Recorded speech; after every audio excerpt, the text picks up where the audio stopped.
കേരള സർവകലാശാല youth ഫെസ്റ്റിവലിന് intifada എന്ന പേര് നൽകിയതിനെതിരെ വി.സി രംഗത്തെത്തി.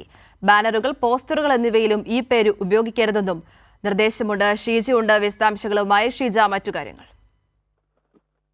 അതിന് പ്രധാനമായും ഈ ഇൻതിഫാദ എന്നുള്ള പേര് അത് കേരള സർവകലാശാലയുടെ ഈ മാസം 7-ാം തീയതി ആരംഭിക്കാൻ പോകുന്ന യുവജനോത്സവത്തിന് നൽകിയിരുന്ന പേരായിരുന്നു.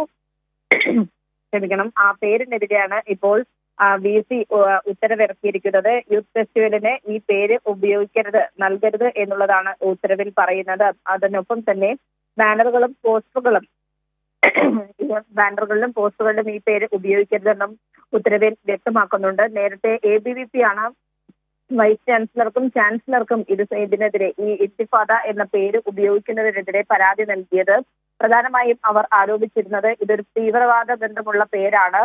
അതുകൊണ്ട് തന്നെ ഇത് സർവകലാശാല കലോത്സവവുമായി ബന്ധപ്പെട്ട് ഉപയോഗിക്കാൻ പാടില്ല എന്നുള്ളത് പരാതി ഉന്നയിച്ചിരുന്നു. ഈ ഒരു വിഷയത്തിലാണ് ഇപ്പോൾ വി.സി ഇടപെടുകയും വി.സി പേര് ഉപയോഗിക്കരുത് എന്നുള്ള നിർദ്ദേശം നൽകിക്കൊണ്ട് ഉത്തരവിറക്കുകയും ചെയ്തത്. പക്ഷേ ഈ വിഷയം കോടതിയുടെ പരിഗണനയിലിരിക്കുന്നത് കൂടിയാണ്. നാളെ ഹൈക്കോടതിയുടെ തീരുമാനത്തിനനുസരിച്ച് തുടർ നടപടികളുമായി മുന്നോട്ട് പോകാനാണ് യൂണിവേഴ്സിറ്റി യൂണിയന്റെ തീരുമാനം.